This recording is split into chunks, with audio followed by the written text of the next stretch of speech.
Hey, hello, everybody. Okay, folks are starting to pile in here. So we want to welcome you to this Learning Jam session, the power of provocation to inspire curiosity and engagement in the maths. So very appropriate since we are PYP. So I just want to let you know that my name is Chris Overhoff, as folks keep popping in, and I will be the moderator for the session. So welcome again to the Learning Jam.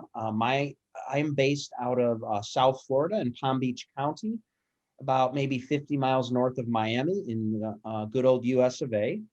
So like many of you out there, I'm also a very passionate educator.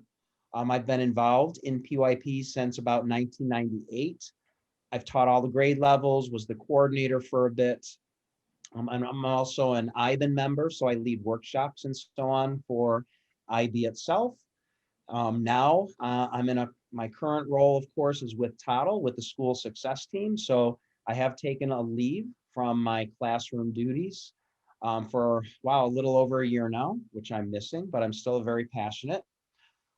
So while we wait for everybody else to come in, if you wouldn't mind taking a moment and typing where you're from in the chat, that would be terrific. So maybe take a few minutes while we're getting ready here, and I'll start reading off where some of you are coming in from. So many of you have probably visited many other sessions, right, during the course of the last day or so, so you're familiar with this. So let's see here. All right, so the kitchen in Toronto, Canada. Welcome, Sandra. Donna, again, Southern Cal. Hey, Bodo, how are you? Mr. Bodo knows Kelly and Christina. And then we have Karen from New Zealand. We have Virginia, UK, Wales, Ecuador, Maryland, India. Wow, we're all over the place, which is one thing I love about the PYP here. The IB, Saudi Arabia. Welcome, Sadine. Another Torontonian. I don't even know if that's right, Torontonian. Texas, Alberta, Canada, Colombia, Louisville, Philippines. That's the first time I've seen that today. Welcome, Branka from Moscow. Wow, so we are literally all over the place. So again, welcome to the Learning Jam and welcome to this session on provocations for the maths and engagement. Okay, so next slide, please, Kelly. All right, so I suspect many of you know this already, but in case some of you do not, please know, of course, the Toddle is sponsoring the Learning Jam and put it together for y'all. So we do have a platform, of course, for PYP and now more recently the MYP, literally is your one-stop place to come and do what we need to do for all of our teaching and learning needs. So everything from planning and portfolios, assessing, generating progress reports, parent communication. This is a great feature here that we have on the platform, so you can literally and easily prepare for your next evaluation visit. And can't forget the remote learning piece, since that's been many of our lives over the last year in one form or another. Okay, next slide, please.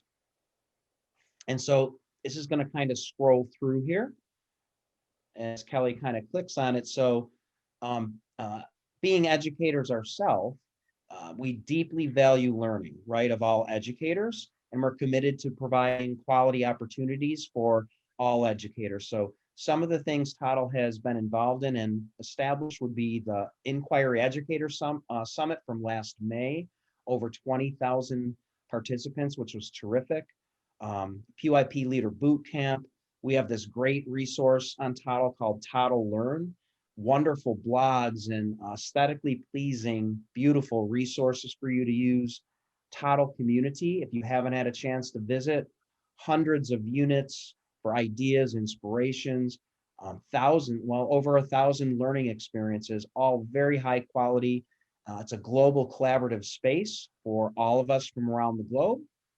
And yeah, so please do enjoy, again, the Learning Jam, because as we know, this last year was all about change and adapting.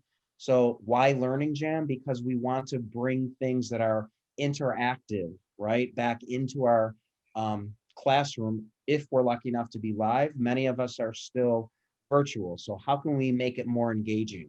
which was one of the tenets behind the Learning Jam. Next slide, please, Kel.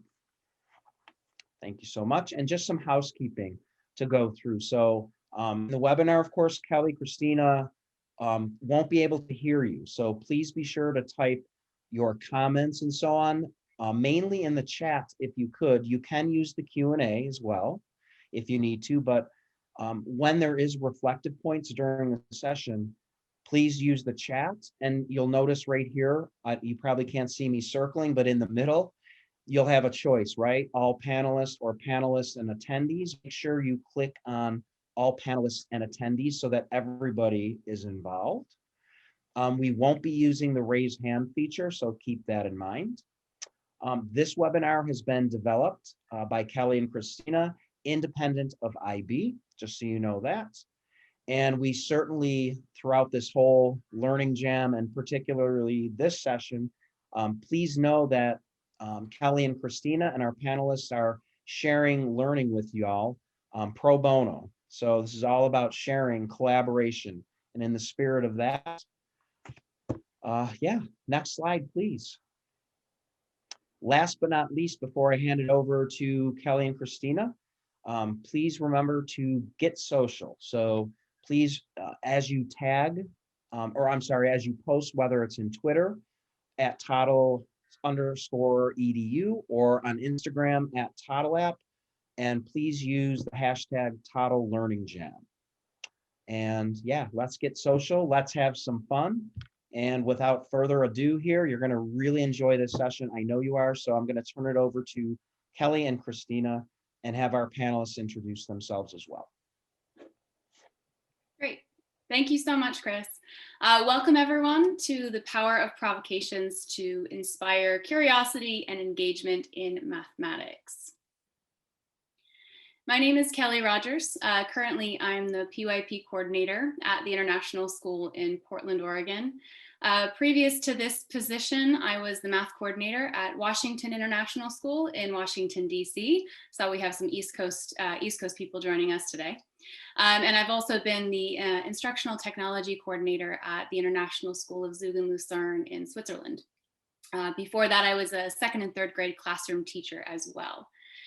So I've always loved math. Even as a kid, I really enjoyed math and math puzzles.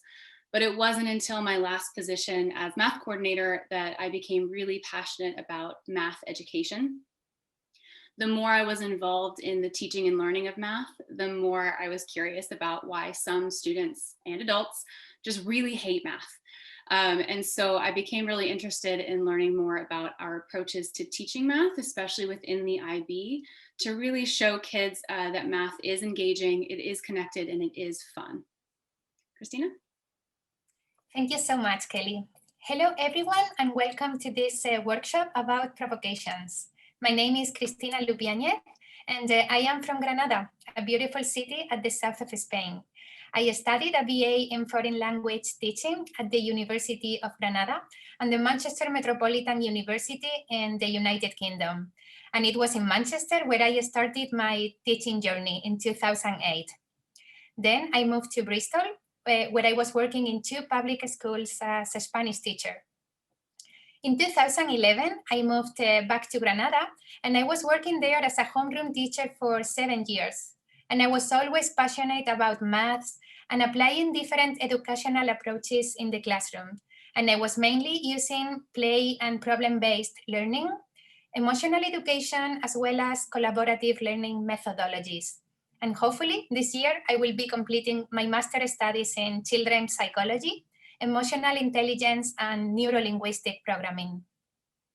In 2018, I had the opportunity to move to the US as a visiting teacher, and this is actually my 3rd year at the International School of Portland, and I am the 3rd grade teacher. And right now I'm turning it over to Kelly, who is going to tell us a little bit more about the International School of Portland. Thanks, Christina. So to give you just a little more background about our context at the International School, we are an independent school located in Portland, Oregon, which is on the west coast of the US. We start at 3 years old and go through 5th grade. We opened in 1990 and just recently celebrated our 30th anniversary as a school. And we were also the first PYP school in the Pacific Northwest in 2010. So TIS is a full immersion language school. So starting at 3 years old, our kids choose Spanish track, Japanese track, or Mandarin track. And about 80 to 90% of their day is spent learning in the track language, including math class. Christina's context is teaching mostly native English speakers in Spanish as they learn these concepts. Okay, right next, we are asking our audience to help us filling out this brief survey to give us some more information about your background and where you come from. So Chris, if you could real quick copy the link of the survey in the chat. And you could also scan the QR code or go to menti.com and type in that code. So let's read the first question. What age do you teach? Are you an elementary teacher? Are you teaching in early elementary, upper elementary, maybe middle school, high school? We have some teachers in upper elementary, 11. Few of you teaching in early childhood as well. Okay, one that teaches in high school. That's great. Few more adding to early elementary. Great. Oh, there are more bubbles coming up. Wow. Thank you so much. Thank you so much. So let's move to the second question here. Which statement best describes your experience with provocations? So maybe you have never heard of them. Maybe you have heard of provocations, but you haven't used them in the classroom with your students. Or you have used them, but not in the math class. Or you are using them in math all the time. And wow, you are using them, that's great. Some of you have never heard of them. Okay, some of you are using them, but not in the math class. Great. Thank you so much for participating in this brief survey that is giving us a good information about your background and where you are coming from. Thank you so much. Great. Thank you for answering that. That helps us to understand a little bit more about where you are. So, what better way to start a session on provocations than with a provocation? So we're going to go ahead and jump right into our first math provocation. So a little bit of background for you on your context. So you are a 5th grade student, around 10 or 11 years old. It's about the middle of the year, so right around now, December, January time. And so far this year, we've been working on understanding the base 10 system and seeing patterns and connections across representations of numbers. This is the first day of a brand new math unit, and we have not yet talked about what this unit is going to be about. We'll be using a See, Think, Wonder thinking routine for this provocation. If you're not familiar with thinking routines, they make great partners for provocations as well as really any other time within your unit. They're a way to structure student thinking and discussion, and they're very simple routines to use. The See, Think, Wonder routine is great when you want kids to look closely at something without making too many assumptions and maybe without having a lot of background knowledge about it. But you really want them to look closely at an image or something else and ask questions about it. Part of our goal in starting this unit this way is we want kids to be able to pull on, quote, unrelated background knowledge to help them with this task. So we don't want to give them too much information right up front without spending some time looking at the image.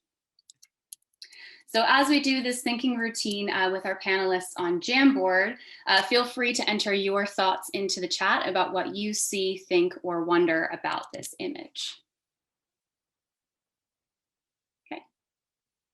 So here's your image. Take a few seconds to look closely at it. And panelists, when you're ready, go ahead and use the text box to type in, what do you see in this image without interpretation? Just what do you notice? What do you think is going on here? What do you think about what you see? And what do you wonder?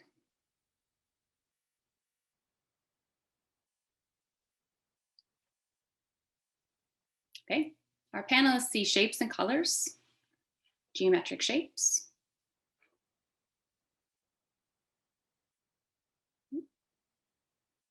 What do you think about what you see? What do you think is happening here?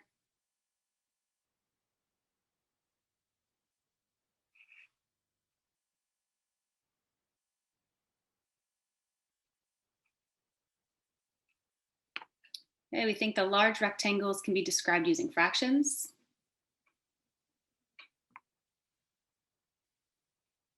There's a wide variety. Maybe they're organized in some way. What do you wonder? What are your questions about this image?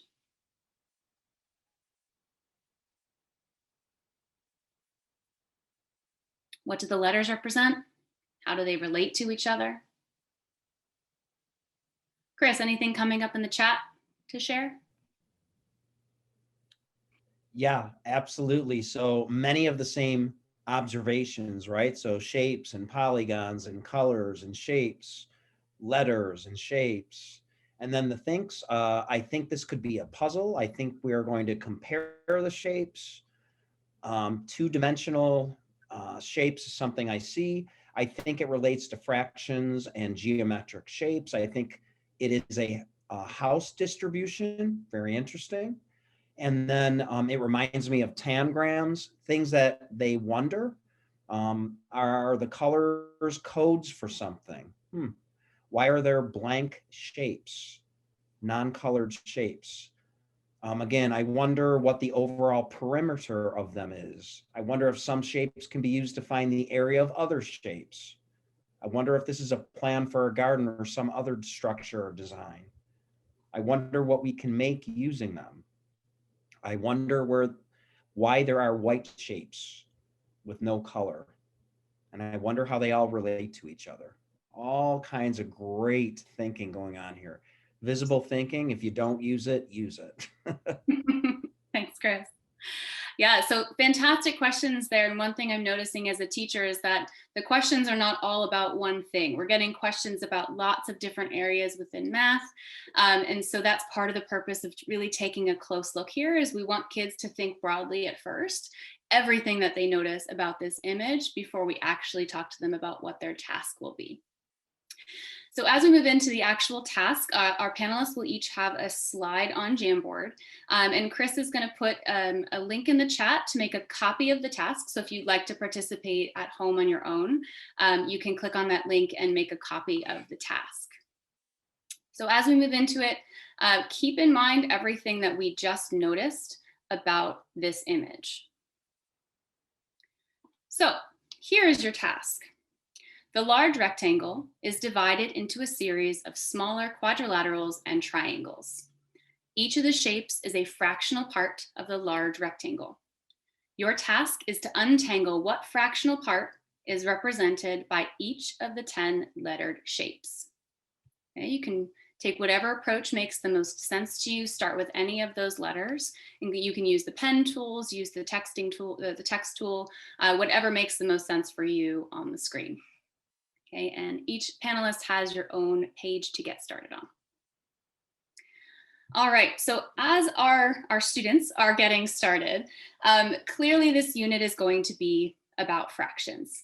And one thing that we know as a 5th grade team is that fractions is one of those topics that kids often approach with apprehension and fear, get a lot of the, I don't know anything about fractions, and it can be a really scary unit for students and adults. A lot of people find fractions very confusing. So one of the goals of this provocation is that we want students to see that they know more about fractions than they think they do, to avoid that I know nothing about fractions comment, and to be able to see the relationships between these things before being blocked by that scary word of fractions. Okay. So let's check in on our participants and see how they've gotten started. So looking at Christine, and if we were in class, I'd be asking some prompting questions to the student to find out where they got started and why they chose that way. So I'm noticing that Christine has started by looking at the relationships between the shapes, that A is the same as E and E is the same as A. I might ask her how she knew that. C is 3 times B. Okay, so looking at those relationships, that B is half of A. Okay, so Christine is starting, not even thinking about fractions yet, but really looking at the relationships between the sizes of the shapes. All right, let's take a look at Johan. So Johan has started differently, right? Started by looking at fractions. A is 1/8. I would ask Johan how he knew that, how he figured that out. I see starting to draw a bit on the actual image. And then also looking at some of those relationships, maybe starting with some of the ones that were a bit easier to figure out right off the bat. And then D is 1/16, half of the equivalent of A. Okay, C is A and B together. So starting with both fractions and those relationships. I think our third participant's right here. So you can see that they're taking slightly different approaches to this provocation. If we were doing this in a classroom full of students, this would take at least 1 class period to work on. We would allow students to work either independently or in partners, depending on their preference, and get them started on this maybe for 10-15 minutes, and then pause and reflect together, share some of their strategies. How did they approach it? How did they know certain things? To give everyone some fresh ideas and fresh perspectives about this challenging task, and then let kids get back to work. We know that not every student is going to finish this task, especially when we're looking at things like the D, G, H. That trips up a lot of kids because you can't easily figure out how many of those pieces fit. So we know not everyone's going to finish, but that's okay, because provocations are really more about the process and the questions rather than getting to the answers. So during this, we would also be recording students' thoughts and students' questions as we have conversations, not answering the questions, but putting them in a visible place so that we can come back to them later and refer to those thoughts and questions as we move forward. I'd also be asking students to prove to me how they knew some of their responses and answers. All right, so we're going to have to pause here on this task. You're welcome to come back and finish it later. This is one of my favorite tasks to do with kids. It's super fun and engaging, and it's kind of like a puzzle. So you're welcome to come back and finish that at a later time if you like. So let's reflect a bit on that provocation. Now, when the 5th grade team got together to talk about fractions, we were supposed to start an operations on fractions unit. And we wanted to take some time to make sure students were really solid in understanding fractions themselves, especially how they are a relationship between themselves and with other fractions before we ask them to add and subtract with unlike denominators to multiply. So we designed a short fraction sense unit to lead into operations with fractions. Our central idea was fractions are a relationship to a whole and can be applied in many ways in our lives. And as a team, we decided we wanted to start with the concept of relationships in fractions. And that's why we chose the provocation that we did, why we chose the thinking routine to get them looking at relationships before even hearing fractions. We wanted them to pull on background knowledge that they might not connect to fractions. Things like spatial sense and comparing sizes of shapes is not necessarily something that kids pull on when they're beginning to think about fractions. And we wanted to encourage that, the quote unrelated, to help them see those connections, that they already had background knowledge, even if they didn't remember a lot about fractions in particular, that they could use on to build their understanding. We also wanted to see how students approach the problem, which gives us a lot of insight into their thinking and their reasoning, not only about their understanding, but how they approach problem solving. In addition, we wanted to see what misconceptions we might have to address. A common one that we got, most students were able to see that A was 1/8 of the whole. And many students were able to see that B was half of A, but not everyone really knew what to do with that.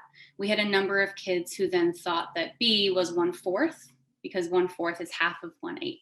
So we took note of that and made sure to revisit that misconception with those kids later on in the unit. And as I mentioned, we knew that not everyone was going to finish, But part of that was also looking at connecting to the approaches to learning, thinking skills, and self-management skills. If you're in the US, also looking at the standards for mathematical practice within solving this kind of a problem. And the results of this provocation impacted the design of the rest of our unit. So here are a couple approaches. One didn't load, I apologize for that, that some of our students took. One of our students actually asked for a separate paper so that they could cut out the shapes and physically see how many fit, taking a really concrete approach to solving a problem on fractions.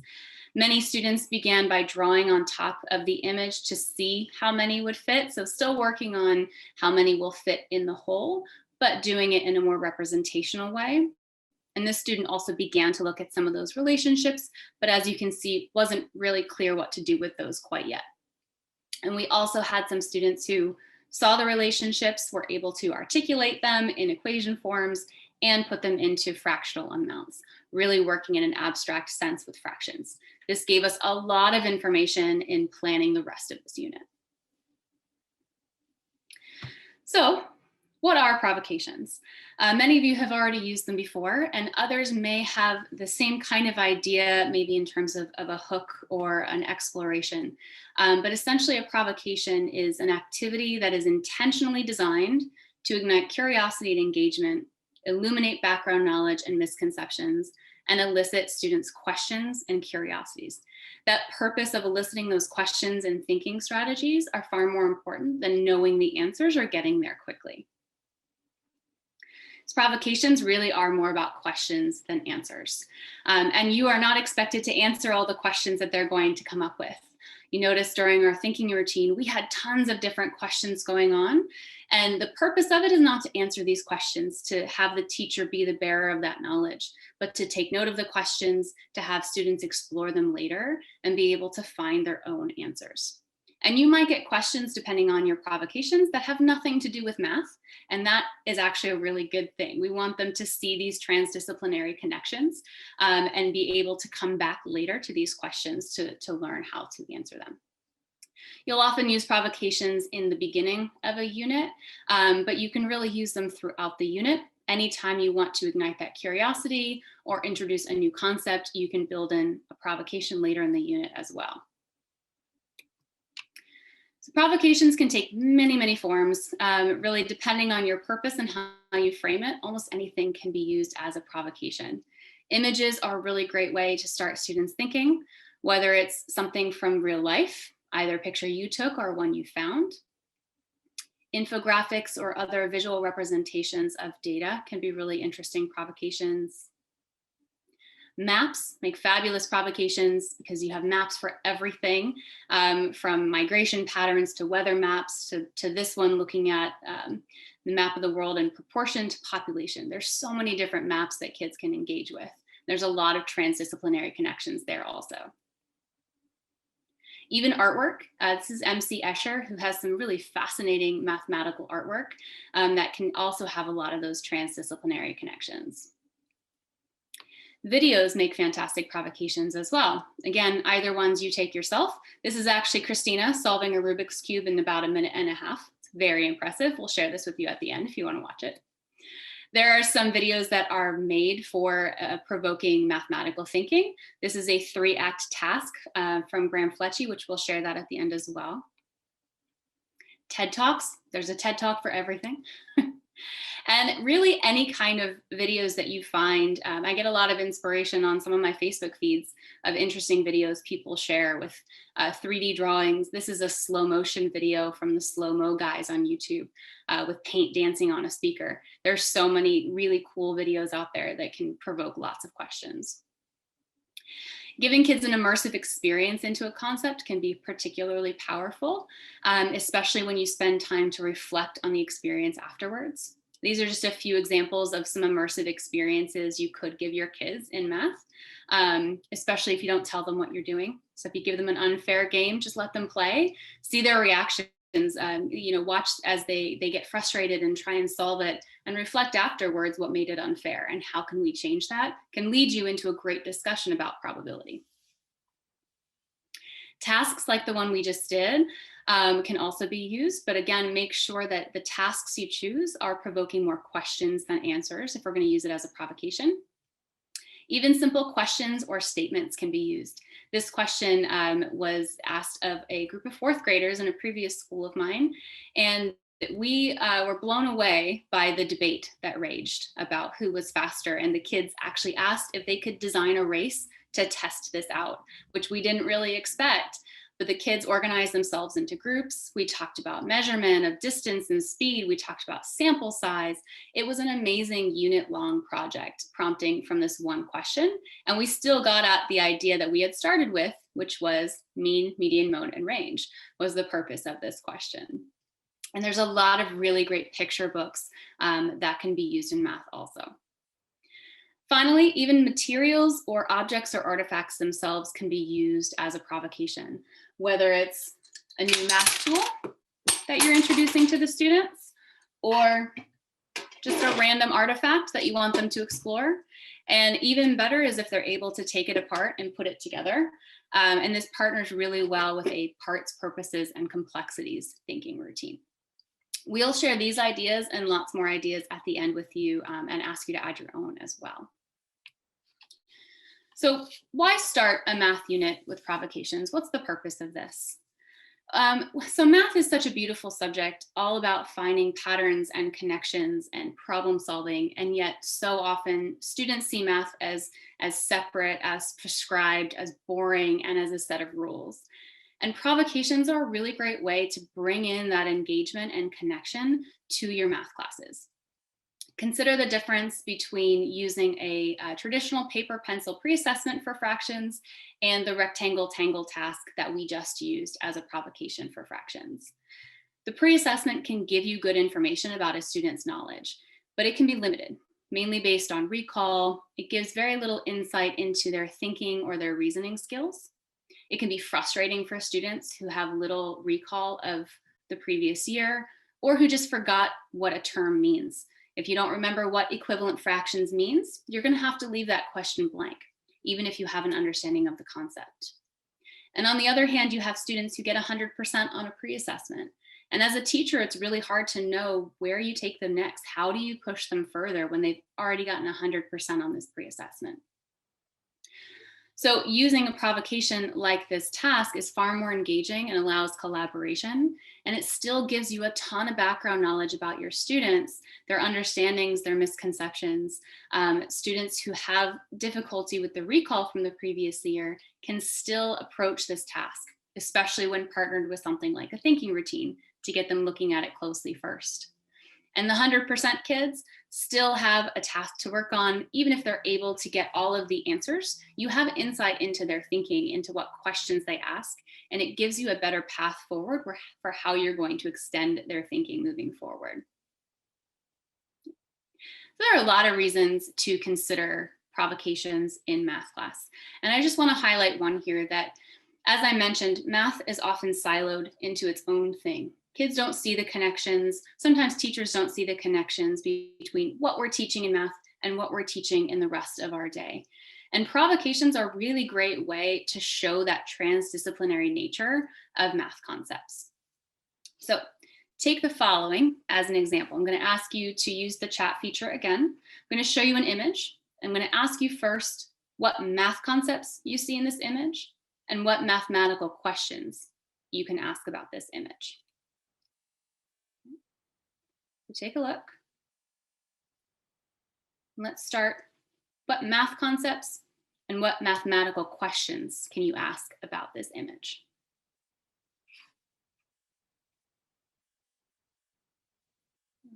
Chat, excuse me a second.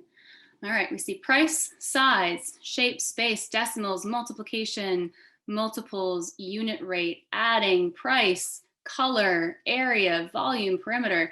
That's a lot of math concepts. How about some mathematical questions you could ask about this? How much money do you save if you get the promo? How many can fit on one shelf? What percentage of the entire shelves are Kinder chocolate? How many duds do you get compared to dots? How many 3D shapes can you count? Excellent, excellent questions. I can see taking this in a lot of different directions depending on what age I'm teaching or what our unit is. So now how about non-mathematical concepts or questions? What other concepts do you see here? Or what other concepts, or sorry, what other questions can you ask about this image? Go ahead and add this in the chat as well. Outside of math, what do you see here? Health? Colors? Where do your eyes go first? Preference, very interesting. What decides a great package? So even getting into some marketing ideas. What colors are yours most in packaging? Design, promotion, absolutely. So this one image, even using it in math class, right, depending on what concept we wanted to go for, a lot of these questions that come up might not be math related, but maybe they relate to our unit of inquiry, or maybe they relate to what they're doing in art class, or you can connect to lots of different things in their life and really show that math is not separate. Math is not a silo. Everything is connected. So consider when you're designing provocations, consider what you're doing in your unit of inquiry. Consider what they're doing in their specialist classes. And this particular image, I could see this. We have a second grade unit that talks about healthy living. Could connect there. Our third graders talk about persuasion. They can absolutely fit in there with some marketing and persuasion ideas. There are so many different connections that this can make depending on the group of kids in front of you. Thanks so much, everyone, for sharing. At this point, I'm going to turn it over to Christina, who's going to talk us through another math provocation.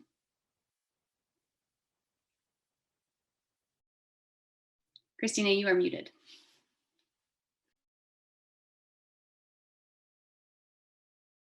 All right. Okay.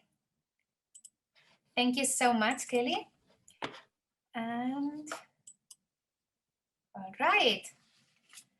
So at this point, let's try another provocation. And here is some of the information about the context that we are learning in. So you are a third grade student, about 8 or 9 years old, who has been learning so far this year about multiplication and division, and you've been representing and solving problems and understanding place and value and different strategies to approach those concepts. And we are just about to start a new unit about measurement. And this is actually the first day we are introducing this concept. So for this provocation, and before we even jump into the activity, we are going to start with a few intentionally designed teacher questions. And the purpose of these questions is to get our students thinking about measurement, to elicit and brainstorm ideas about what they already know, creating a bridge between their prior knowledge and the new material that is going to be presented to them. So here are the questions. What things can be measured? How can you measure those subjects? And why do we need to measure things? So let's jump back to our Jamboard. And we will be working on slide number 5. So panelists, look around in your room. I want you to notice what it is in your room that you could measure. What things can be measured? The height of a chair. All right. And how can you measure those objects? A desk. Great. The bed. Right.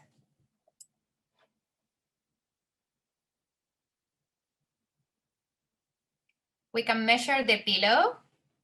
Okay, and how do you think we can measure those objects? How can we measure them? We can use the ruler, definitely. We could be using, let me see, the measuring tape. That's for sure. All right. And why do we need to measure things? Why? What is the purpose of measuring things? String, paper clips, notebooks, that's great.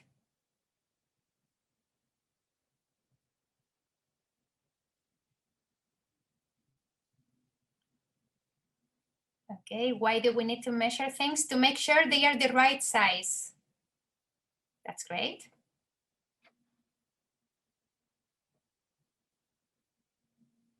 Will they fit in the shelf? We need to measure things to order our furniture, the spacing of the items to know what will fit.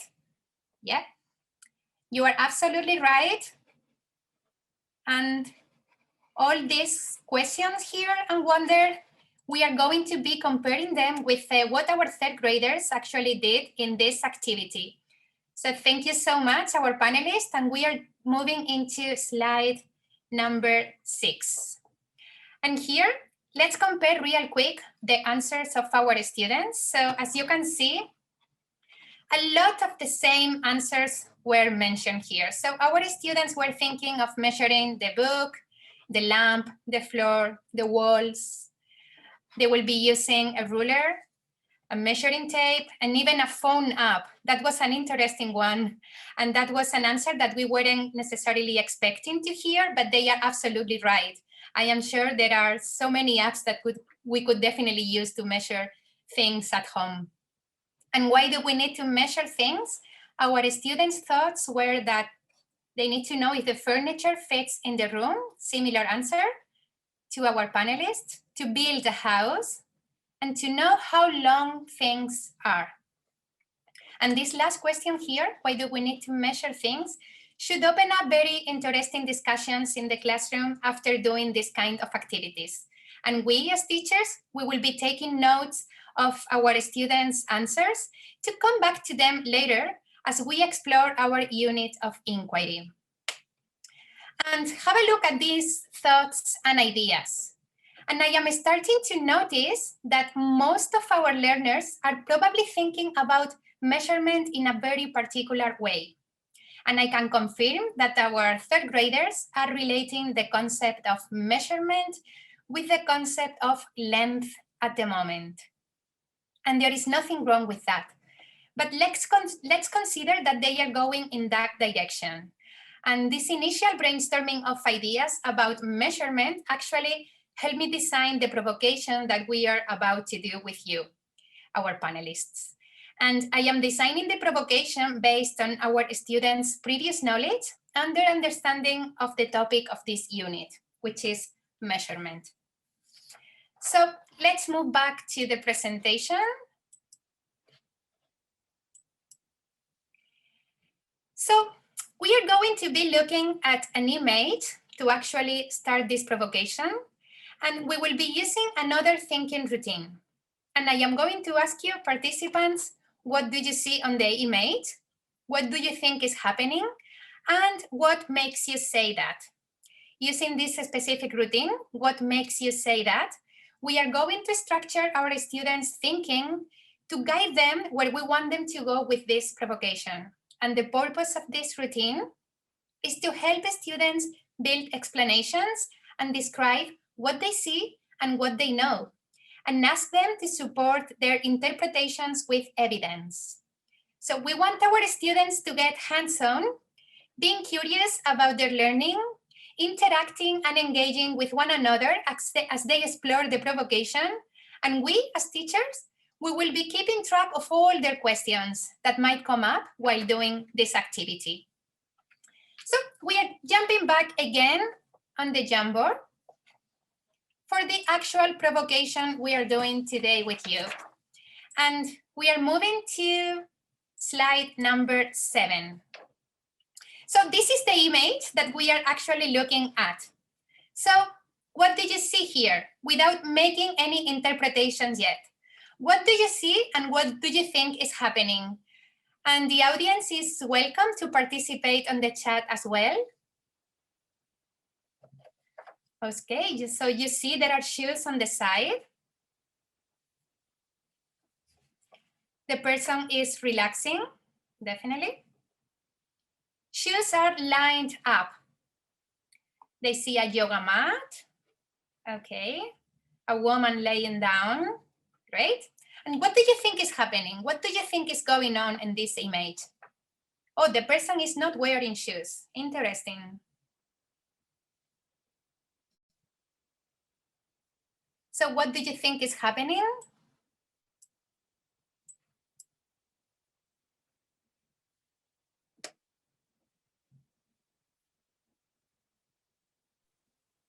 Okay, they are measuring the person with shoes. She's being measured by using the shoes. Okay, great. Chris, anything you want to share from the chat? From our audience? Absolutely. Yeah, Thank you. absolutely. So many of the same ideas for as far as what we see. So there's 7 shoes. I see shoes along the side of the person. I see 7 shoes, a woman in shoes laying on a yoga mat. I see a new measurement system. Interesting. And then as far as what do you think is happening, she's using shoes as an informal unit of measurement.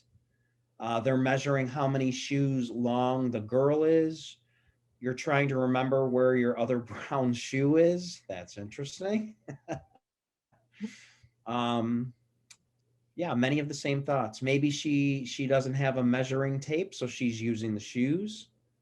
And comparison for a woman's length compared to a mat.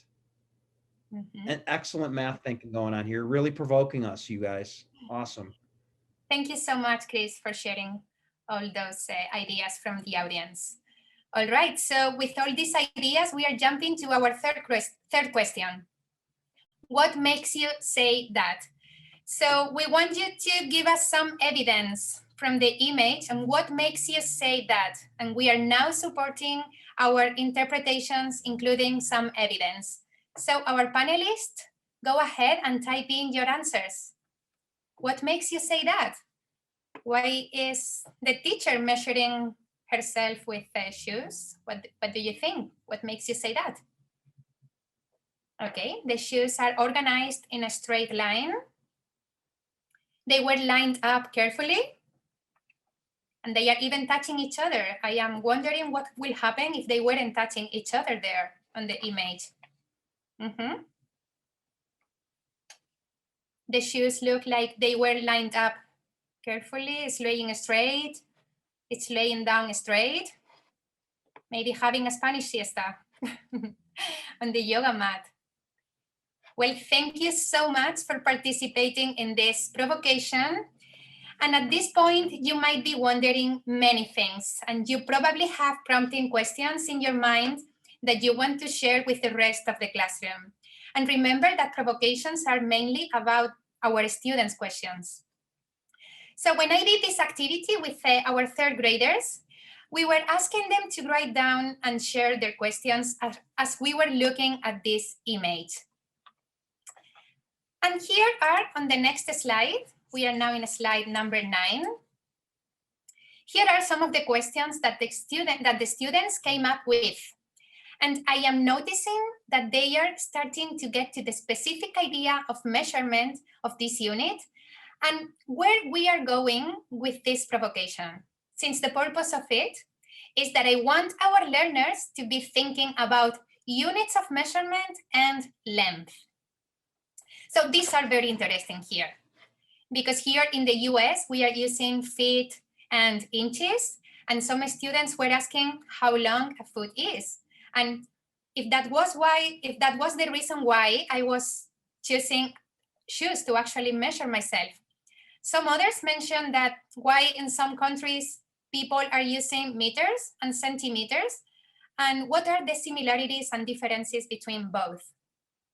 So this particular question led us to very interesting discussions in the classroom about why are we using a foot as a unit of measurement and how people decided how long units of measurement should be. So I am keeping all these questions in the back of my mind for later, and we will give our students the opportunity to investigate and find answers to all of those questions. And actually, I recommend having all the questions visible somewhere in the classroom, maybe using Post-its or in the inquiry walls, so we can always revisit and keep adding more questions. And this last question here, can we measure ourselves? This question is going to lead us to our next step, because that is actually what we are asking you, our panelists, to do right now. So let's measure ourselves using objects. So our panelists, let's get hands-on, get around in your room, and we want you to measure yourself using objects that you can find there. So if you have a chance to do this at home, please type in your answers. And if you didn't have a chance to do this activity, do not worry and make an estimate on something around your room that you could measure yourself with and how many of those objects you think it will be. So please go around, find some objects to measure yourselves or make an estimate on it. I am almost as tall as my dining room table. Okay, so one table, as long as one table. That's great. I wonder if I was using this book to measure myself. I can estimate that I will be more or less 7 of these books. And I wonder how long I will be if I were measuring myself this way. Anything from the chat, Chris? Yeah, I'm loving it. So 1 couch long, 9.5 smartphones long, 3/4 of a door, 4.5 kitchen floor tiles long, all kinds of great units here. Thank you so much. Yeah, 3.5 pillows. I am 1 refrigerator long. So everybody's using a variety of different units. I love it. Thank you so much for sharing with us. Thank you. Okay, yeah, I see some fractional part as well. So I am 5'6" of my doorway. I am as tall as 20 playing cards vertically. I am little more than 5 ceramic tiles tall. Great. Okay, I am as long as 3.5 ceramics tiles in my kitchen. And my desk is about 12 inches longer than me. Okay, and I am 1 foot taller than my cabinet. Thank you so much, our panelists, for all your answers to this part of the provocation here. And these are very interesting. And this is exactly what I am trying to get my students to think about. How so many people can be as long as a yoga mat or maybe as long as 7 shoes. And depending on the object that we are using, and we are actually choosing, and how big it is, the numbers of our measuring can be completely different. All right, so let's move to our next slide here to see some of our students' real answers to this activity. So our 3rd graders submitted some pictures, and as we can see, these pictures here are giving us a really good information as well about our students' interests, what they like to do, what hobbies they have. And we could also use this information to later extend their knowledge and engaging them in different discussions involving things they like to do, things they enjoy. And when children can relate to their personal experiences and make these connections, activities are always more fun and engaging. So this student here, this first student, he was measuring himself using toy cards, and he used 17 of them. This second student here, she used 3 different objects.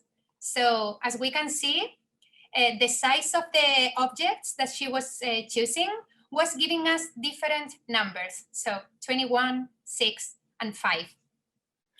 And these were very interesting, and they are very similar to your previous questions on the slide before, on the previous slide. And they are probably taking us in a very different direction after the provocation, because they are using a fractional part of an unit in their measure. So this student here, he is as long as 1 skateboard and 2/3. And this other student here, he chose, again, 3 objects. So 7 pencils, 2 ski balls, and 6 shoes and a half. So maybe not all students are ready to have this conversation yet in the classroom, but these images here tell me that these two students are ready for it. So we will come back later to these ideas to explore the concept of a third and a half. Okay. So with this activity and keeping in mind the purpose of our provocation, we are exploring the concept of unit. And our students started noticing that this was actually not the best way to measure ourselves. So doing this activity, everyone was using different objects that were different in length. So I asked them to build some reasoning around that idea. So why shouldn't we be using different objects to measure things? Why this is not an efficient way to measure? And here are some of the answers that our students had to say about it.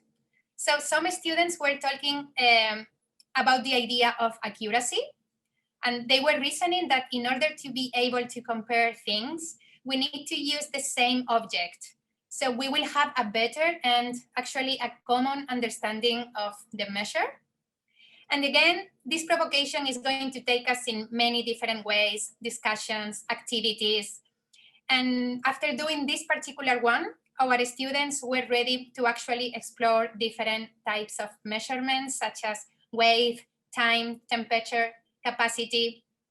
And most of the times, I will start this discussion about a new concept, either assessing my students' previous knowledge, or even using a provocation to enhance their thinking skills and their questioning skills. So this is exactly what we are. Oh, sorry, Chris. No. I'm so sorry, because this is just so wonderfully engaging. However, I just wanted to cut in and just give a little time check. We have about 4 minutes left. I am so sorry to interrupt. This is amazingly good. So sorry. Okay, let's try to make it a bit shorter. So this is actually what we are hoping our students to do, to reflect on their learning and experiences. And we want them to engage in rich math discussions. All right, so let's go back real quick to our presentation. Okay. Okay, so the importance of structuring and designing a provocation is that we always need to have in mind to know our group of learners, what they like, what they enjoy, and where do we want to take them with this provocation. We will be also assessing their prior knowledge to target misconceptions. And we as teachers, we need to be prepared to shift and change the direction of our activities. And again, the use of thinking routines, that they are actually very simple and easy to use, and they bring to the classroom very open discussions and improving critical thinking in our students. And the teacher, the role of the teacher, it's to facilitate the learning process. So the ideas should always, or most of the times, come from students. And again, we will always be, as we are doing the provocation, we need to keep in mind the purpose of it, satisfy our students' curiosity. Okay. All right, so in short and in conclusion, what happens after provocation? It depends. It depends on your intent. It depends on how the students responded. The important part is to reflect, either individually, or if you did this as a team and you each did the same provocation, reflect together and decide what your next steps are going to be. Next one, Christina. And I just wanted to share one thing, because I saw in the chat when we were talking about the length provocation, Christina, some people were mentioning that in 5th grade, it's still, they still think about measurement as length. Even in high school, they still think about measurement as length. And a follow-up to that provocation that we did last year, in order to expand their thinking, we showed them a book and asked them, what are all the different ways you can measure this? And they started with, of course, the, how many pages, how big is the cover, how heavy. And with prompting, they really started to think of more qualitative measurements. Is it a good book? How popular is it? And this led us to really interesting conversations about how you measure success, how you measure happiness, how you measure beauty, and led us in an entirely different direction for that. So just really be willing to shift and adapt to honor that student agency. So last thing, before you head on out in this last minute, we wanted to share with you, Chris, if you could put the Padlet link in the chat, and Christina, if you could go to the Padlet. We, provocations and inquiry teaching in general is a collaborative endeavor. And so we put together a Padlet to start some resources and ideas for different provocations. And I also put on there the link to our presentation and the Jamboard that some of you were asking for. We made this an open Padlet, and we would love for you to add your thoughts and ideas to this Padlet as well, and continue adding to it and sharing what you're doing with your students in your math class as well.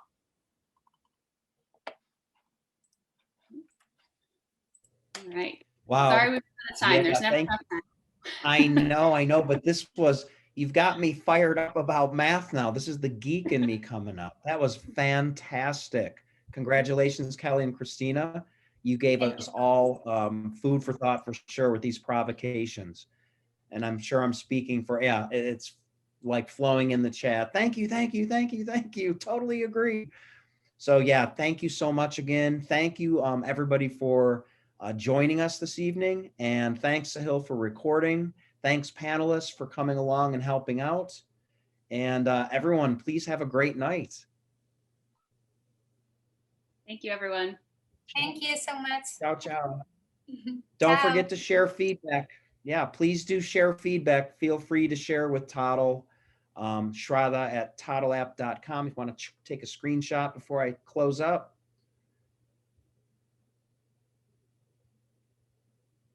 Awesome.